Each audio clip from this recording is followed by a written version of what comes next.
Talvez você esteja vivendo esse momento em crise, desanimado, desamparado, talvez até deprimido, a exemplo de Elias, mas a mensagem é: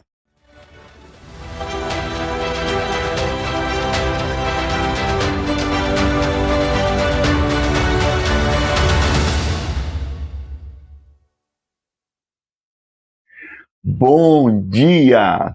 Tudo bem aí com você? Por aqui tudo ótimo, com a graça do nosso bom Deus, prontos para mais uma reflexão, uma meditação do nosso canal Meditar.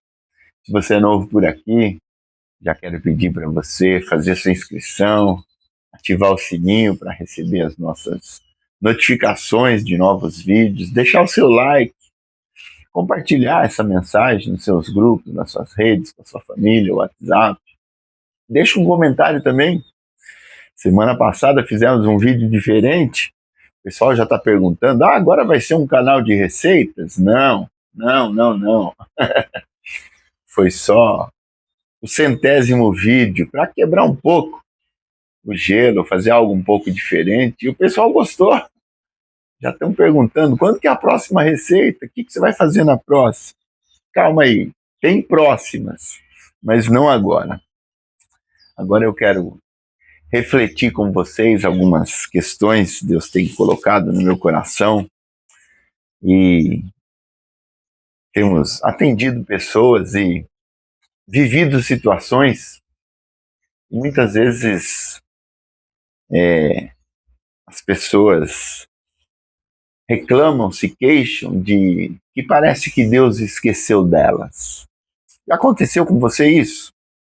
Quando a sensação que você tem é que Deus esqueceu de você, da sua situação, parece que sobrou só você, uma sensação de desamparo, de abandono. Muitas vezes a gente vive esses momentos onde o nosso coração fica cansado, a alma abatida.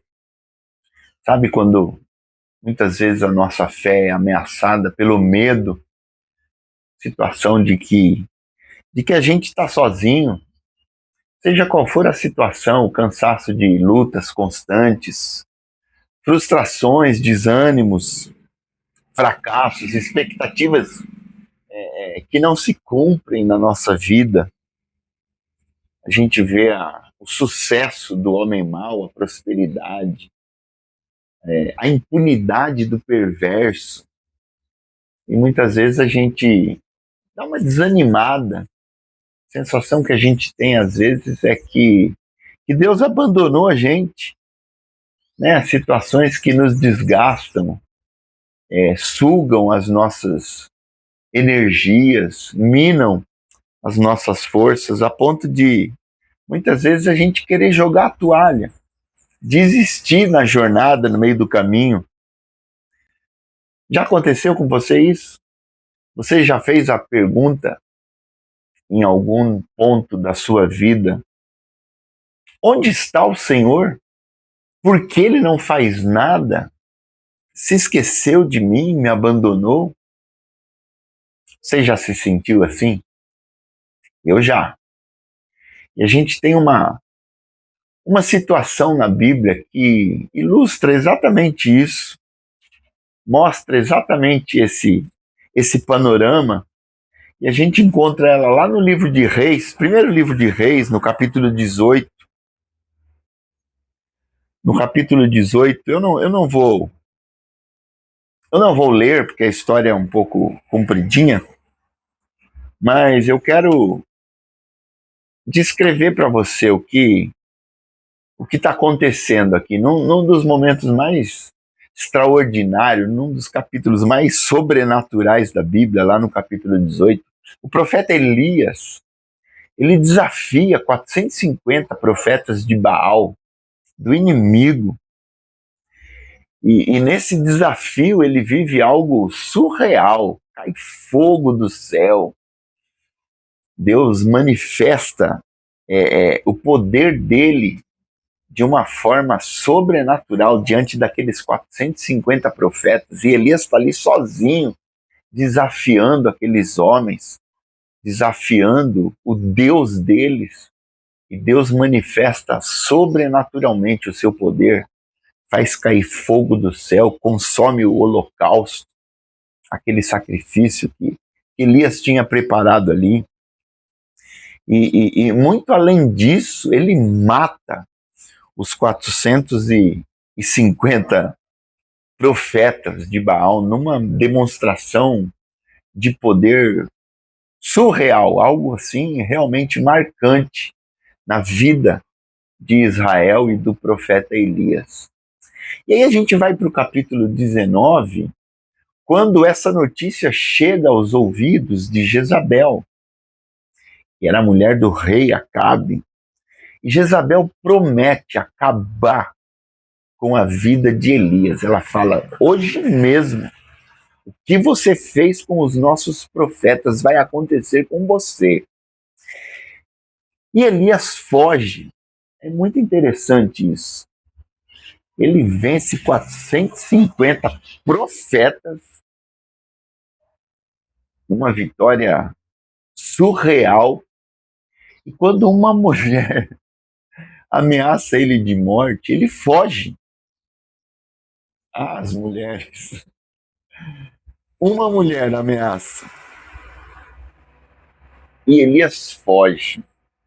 E aí o que a gente vê a seguir no capítulo 19 é um Elias acuado, com medo, escondido na caverna. E ele chega a pedir para si até a morte. E ele começa a contender com Deus. E lá no capítulo 19, no verso 4, ele está falando com Deus. Ele foge de Jezabel e ele vai se esconder numa caverna. Interessante isso, né?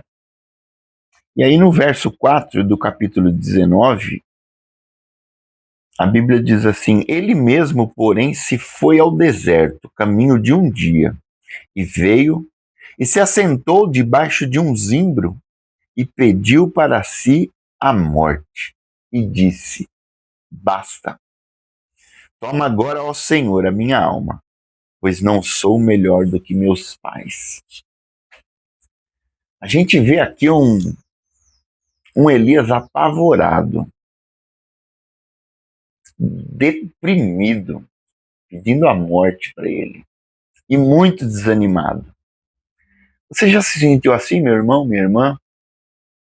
Momentos da sua vida onde talvez você tenha vivido algo sobrenatural com Deus, algo muito grande, mas o momento que se apresenta depois é um momento de desânimo, de depressão, onde parece que as coisas não estão acontecendo,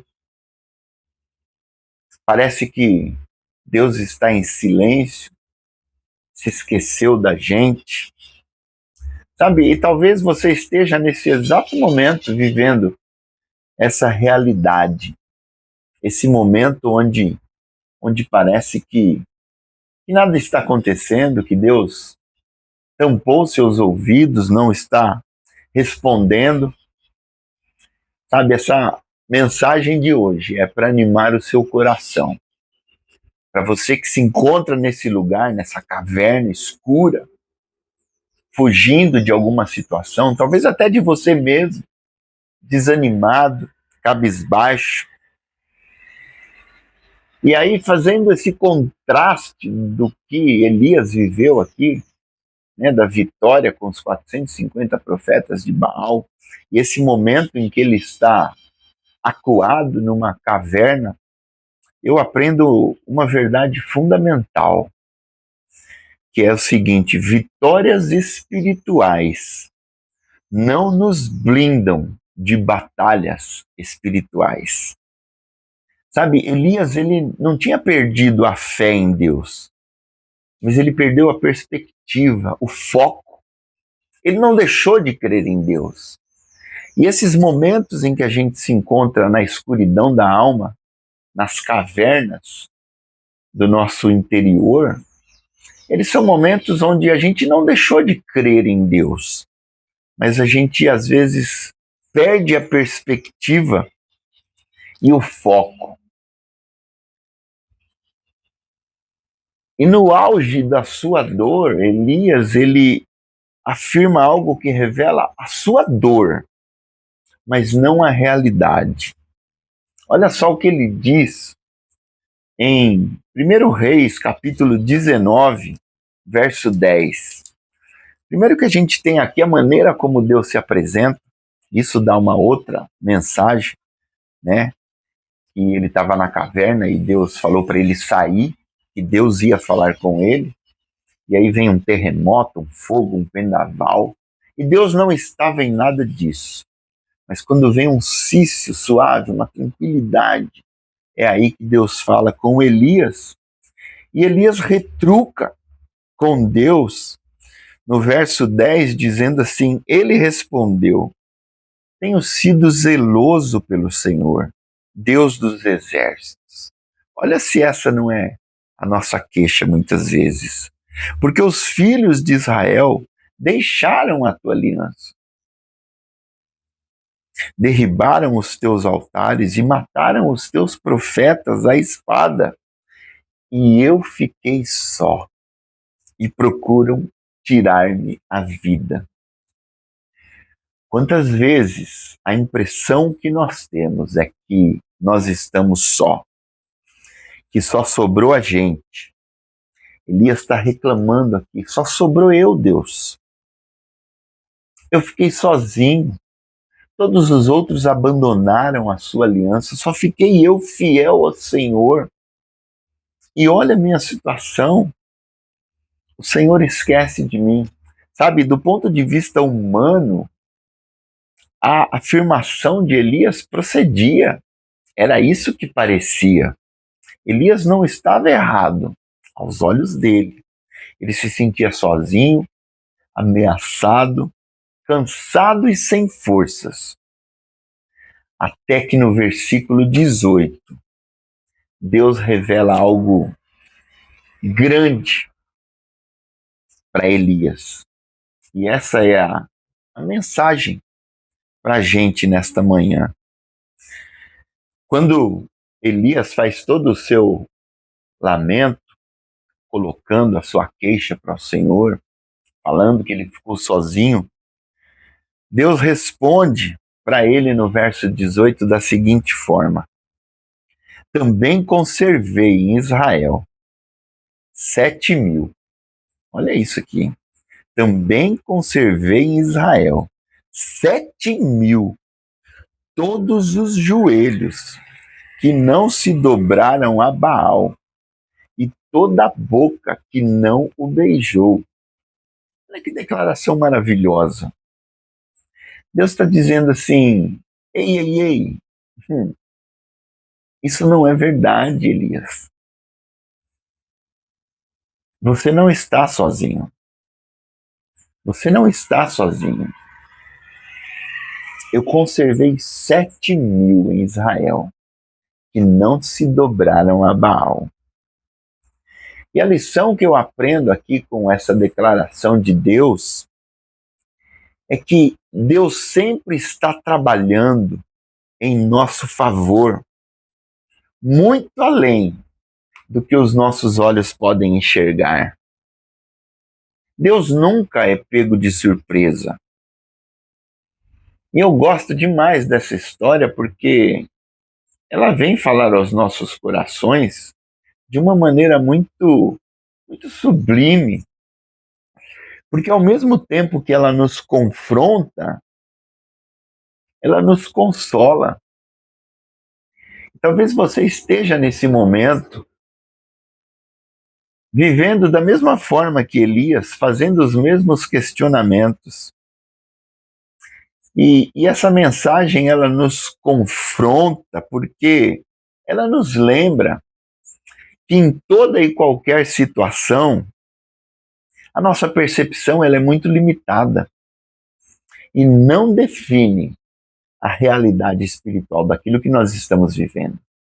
E ao mesmo tempo ela nos consola, porque afirma que, mesmo quando tudo parece que vai desmoronar, Deus já tem um plano em andamento a nosso favor. Sabe, a soberania de Deus não depende da nossa força emocional e muito menos da nossa clareza mental. A gente não consegue alcançar a amplitude de tudo aquilo que está acontecendo no mundo espiritual. Deus não dorme, Deus não esqueceu de você, Ele não te desamparou. Talvez você esteja vivendo esse momento em crise, desanimado, desamparado, talvez até deprimido, a exemplo de Elias, mas a mensagem é: o céu não está em crise. Deus não perdeu o controle da sua história, da sua situação. Creia que há coisas acontecendo nesse exato momento a seu favor que você não consegue enxergar. Deus está trabalhando por você. E essa história de Elias é um dos maiores exemplos disso. Do confronto de uma circunstância com a qual Elias está deparando, confrontado com aquilo que Deus está fazendo e Elias não consegue enxergar. Então, meu irmão, minha irmã, descanse, confia. Deus está trabalhando nesse exato momento em seu favor, para que o fim seja proveitoso. E eu quero finalizar essa reflexão com um versículo que a gente encontra lá em Isaías 64, falando exatamente isso.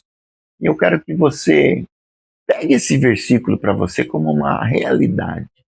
Se você está atravessando um momento escuro, um momento de deserto na sua vida, se firme nesse versículo, tome ele como verdade, como uma realidade espiritual, declare, tome posse dele, porque a palavra de Deus diz assim, em Isaías 64, verso 4, porque desde a antiguidade não se ouviu, nem com o ouvido se percebeu, nem com os olhos se viu, Deus além de ti, que trabalha para aquele que nele espera. Espera no Senhor, descansa nele. Ele está cuidando dessa situação, não perdeu o controle e está trabalhando em teu favor. Descansa nessa verdade e que o Senhor te abençoe.